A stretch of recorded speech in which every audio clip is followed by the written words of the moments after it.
Hey there, I'm Jill Griffin, and this is the Career Refresh Podcast. Hi, friends. Welcome back. This week, I am talking about lessons learned from various jobs and how it's really helped my success overall. But before I get into that, I do want to share a victory that has happened to a few people in my world. Two are clients, one is a friend, and all three of them asked if I would help them with letters of recommendation to go to one grad school and two to get their PhD. And I am thrilled to announce that they have all been accepted. And amazing programs. We're talking RISD, we're talking Brown, we're talking one at UNC Chapel Hill, one at Clemson, and just so exciting to see people creating what's next for themselves. I share it as proof that when you put your mind to something and you really work on creating the results, that these are the things that are possible. I also think it's important to know, especially as a lot of us often think about our careers and ageism, that one was over 40 years old and two were over 50 years old, and this is what they're creating for themselves. So again, I'm just sharing it as an example of possibility, of example of really focusing and looking at, what it is that you want to create in your career. And I hope you take that away as something that you can apply in your life and you can go after and create possibility too. All right. Today's episode topic. It's about the lessons that I've learned from the various jobs that I've had and how those have continued to serve me over the years. And sometimes, let me be clear, these were not necessary lessons that I wanted to learn. These were not things that I necessarily wanted to experience. But even in the ones that I hated, they were still really great lessons. So first is when I was very young, under the age of 18, I was probably like 14 or 15, I got a job booking funerals at a church. I know, totally weird, but someone had to do it. And at first I was just like, all right, what's the big deal? You just do intake. And then in time, you're doing intake, but often at times you're talking to the families. And it really gave me great pause and listening with empathy and compassion. And as I've said before, compassion to me is empathy in action, which means that, we can feel for the other person and what they're going through, but compassion comes in where you actually put those feelings and into action and to drive change and results. And, without going into great detail, but just the additions that I was able to implement at even such a young age within the church, within the funeral homes, able to recommend changes that put the family in grief front and center to the process and making sure that they were held and supported throughout the entire experience. May seem obvious that should be what's happening within a funeral home and a church, but not always so obvious when people at times mean well, but forget that their job is actually servicing someone in their time of need. So compassion and really starting to see the needs of people and seeing and learning from people and learning from them individually, which really fed into my next role that I'll talk about. Was I worked as an employee for a contractor to the U.S. military. And part of the work there was to create large scale marketing programs, blending brands. So it might be a supermarket brand or a national brand along with something that perhaps you'd get at Walmart. So you're taking a brand name chicken and you're taking a condiment and you're creating a recipe and experience for various family members so that they're able to get discounts and also taste the food. If you've ever gone to any of the big box stores and, especially like a Costco or a Sam's Club, that sometimes that there's someone who's there serving food and giving you a sample of the foods that you're actually bringing it.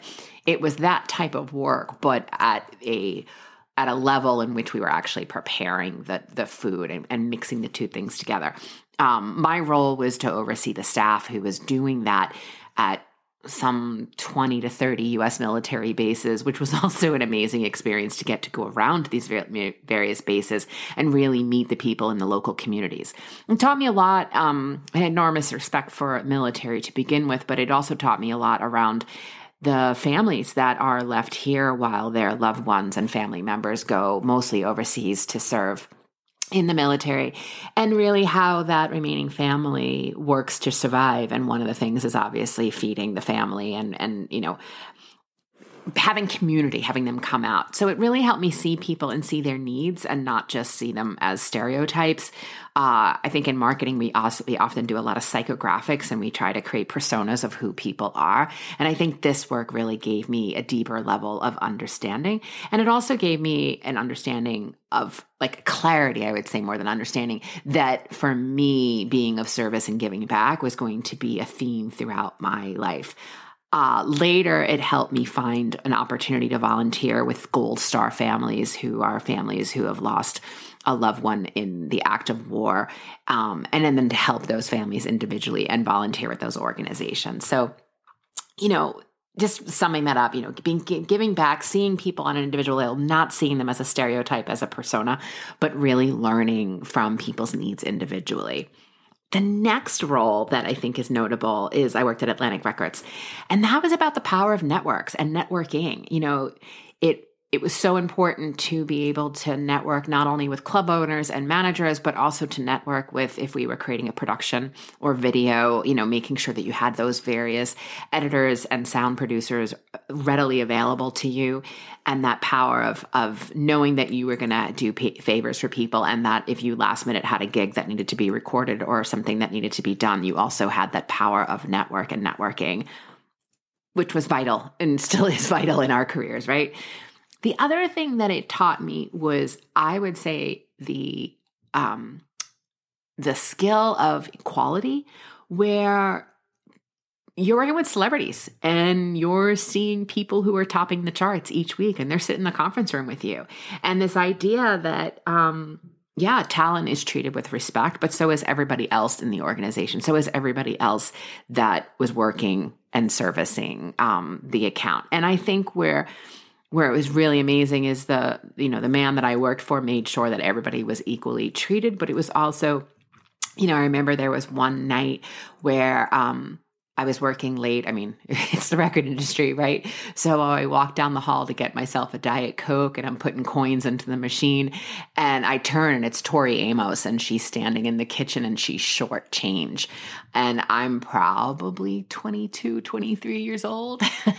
And just that power of equality and being able to talk to her as a human. She was lovely, by the way. Had some extra change, gave it to her, where she was, forever grateful. So she could grab her Diet Coke and go back to her meeting that she was having down the hall. But just that idea of they're celebrities, they're people too. They don't always want people gushing on them like fans. And whether it's a business call or a meeting in a conference room, being able to stay level-headed and treat people as people, this has helped with, I could list off, it would probably be obnoxious after a while, but just thinking about like Robert Plant, Oprah, President Obama, just some of the people, in addition to Tori Amos that I just mentioned, just some of the people that I've had very close contact with through some of these serendipitous experiences. And it really taught me how to stay level-headed and, to treat everyone, through the lens of equality. The next thing that I would say that I learned, which I'll tell you, I hated it. I didn't hate the job, but I hated the task, was the understanding that the power of data, the intersection of data, insight, strategy, and where it all came together. And I worked in a role that was within a media company. And in my early days, it was in media operations. And my boss at the time said that systems go down and you have to know how to work when a system goes down, or if a system, inadvertently pulls in the wrong data feed, that you're able to notice the error. So for a week, I had to do all of the data reporting, which was taking in all of the advertising dollars spent on about 10 different networks, taking in all of the data we received, which at the time was mostly through 800 numbers, like people ordering things in call data, and overlaying the advertising, the network, when the show actually ran, and the call data, and then seeing what insights came out of. And it was how we were able to tell if a particular show was performing well against an audience, because the commercial that ran in that show drove a lot of sales or a lot of revenue. So seeing patterns in data, seeing trends, kind of, when I look at it now, it kind of feels a little bit extra intuitive of how fast I was able to really zone in and see data. It also has helped me, going back to both networking and in seeing data, it's also helped me to have enormous understanding of the role that our various colleagues in data science, behavioral science, and in research play, right? Sometimes if we're in the marketing or the more consumer side of things, the more brand side of things, that may be an area where we know it feeds into what we're doing, but we don't necessarily understand. It gave me an enormous understanding and how quickly I befriended and loved on my various research colleagues, and really that power of data to tell a story. Which goes into the next role that I had, a role as a content lead in one of the world's largest content agencies, and the power of storytelling and how to use a product to move a narrative forward, which of course today helps so many of my clients that I work with, in which they are the product because they are potentially putting themselves up for promotion or they're getting a new job, and how often when we are marketers, it's really hard to market ourselves. So having that power of storytelling and teaching them how to tell a story a different way based on the data inputs, and that way, meaning their resume, that was really, really, did not realize how pivotal and impactful that idea of knowing how to tell a story from different angles was going to be so instrumental to both my own career and to the people that I serve. And then I think, that also the other side of that role, which was incredibly phenomenal, is like where you can use both creativity and negotiation skills and to create what's not for sale, to create something from scratch, which within media and advertising, and again, working with major networks, wasn't common. And when you're creating something that's not there, you're giving an opportunity for your client, which is the brand owner, to have a different type of conversation with a potential buyer. And I think also that negotiation skills is learning how, yes, there are things that you want, but the person that you're negotiating with needs a win too. Because if it's all your win, then it feels like someone's being taken advantage of, not necessarily a negotiation or an equal win. You want to create an experience where both parties feel like they're getting a win. I had an experience where I was negotiating with a major media company, and my client was really driving the cost and wanting the cost to come in at a certain number. And just having a really open conversation with my partner at the media company, who said, like, Jill, I could give it to you for that number, but you're going to get no extras. There'll be no customer service. There'll be no pivots if things go wrong. You've cut so into my profit that I can't afford to run this piece of business. So if you just want to run it as is and like no alterations, no nothing, sure, we can do it. That was really, really vital to understand in the negotiation. Again, I was young and trying to learn as I was going, but bringing that information back to my client, where my client didn't want the media vendor to not have a win. That's not a good way of creating a relationship, but understanding the economics better then helped us in the negotiation. So creating that mutual win, someone's not going to want to continue to do business with you if every time they do, you win and they lose. Next lesson came from getting laid off. The first time I was laid off, high risk, high reward. It happens within media, marketing, tech. And it was pretty devastating. I was like, wait, what? I've always been a top performer, but the entire department was laid off and it was what it was. What I learned, though, about myself was the power of resiliency, grit, the power of building a reputation on excellence, the understanding of the role that mindset plays in what you do next, right? You need to feel, you need to grieve if you need to grieve, you need to figure out what's next, but the idea of deciding like, okay, you're up, what are you going to do about it? And really having my own back, which was so, so important. And again, the power of networking, which also, I think, also brings me into starting my own business. April of 2023 is 6 years of being an independent worker and having started my own business. And all of these lessons have definitely played out as true. And all of these skills that I've learned have come into my own business in ways that I did not realize. I had a lot of success in my business very quickly. And a lot of people were like, wow, within 6 months, you're already up to speed and you're already bringing in that kind of 6-figure revenue and what's happening. And it's like, Yeah, one could look at it as 6 months. One could also look at it as 30 years of excellence, of learning, pivoting, understanding how to up-level your mind. And in order to create your own business or your own project or to go for the promotion, whatever the thing is, you have to upscale your brain. And that is through mindset work and constantly asking yourself what's possible and really thinking about the future you and what would the future you say and what would the future you tell you today what to do. And all of that was so invaluable in ways that I just never knew was going to help me really be successful. So the next thing that I'll share is where, you judge a book by the cover. And this was also not one of my favorite experiences, but I worked at a digital health startup and I thought, gosh, this is aligned with my values and it was mission driven. And it, while the CEO was outstanding, it was an organization of mean girls, bad behavior, tech bros, fedoras, yurts, crazy town, totally crazy town. Other people at other levels of leadership felt very trapped. There was sort of this ecosystem that it was too fragile. The fear of what happens a lot in startups where in order to make these change, there's too many things that will break, so we can't make the change.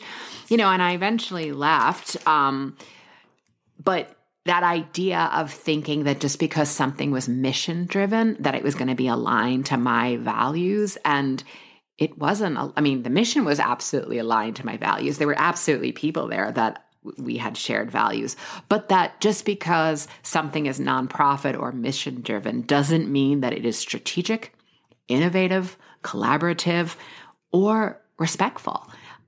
What I find that happens a lot, and I hear this through many clients that I work with too, is in some of these newer startups or mission-driven startups that because they don't have budgets, they end up getting people that are either inexperienced or unqualified. And because of that, they may be really smart, but don't have the training. So they don't understand the basics of, collaboration, partnership, being a colleague, and knowing how to have that shared win that we talked about. So that was a real eye-opener for me because I was very sure that being in a mission-driven company or experience would definitely align with my values, and it was a very, very off alignment. So those are the things that I've learned, right, over the time. This idea of the power of data, using creativity and innovation within negotiations, making sure that negotiations are rooted in fairness. Also the power of networks, the power of understanding people as an individual, finding compassion for people along the way. And in the end, knowing that a mission-driven place, that there needs to be shared values and that the organizational structure also has to align to your values. So I want to know from you what you have learned in the lessons in the unexpected places in your careers. So drop me a line at hello@jillgriffincoaching.com. And I want to hear from you. I want to hear what you've experienced and if you also have stories that relate. Okay, my friends, I wish you a beautiful week. And as always, here's to possibility. Hey, thanks for listening to the Career Refresh podcast. If you're enjoying this and you want more information, go to my website, jillgriffincoaching.com. There you can find information on how to work with me one-on-one or my group programs, or even bring me into your workplace. I'll put the link to my website in the show notes. But hey, listen, before you go, do me a favor, rate and review this podcast because it definitely helps me get the word out to people everywhere so that they can also thrive in the workplace. All right, friends, I appreciate you. I'll see you soon.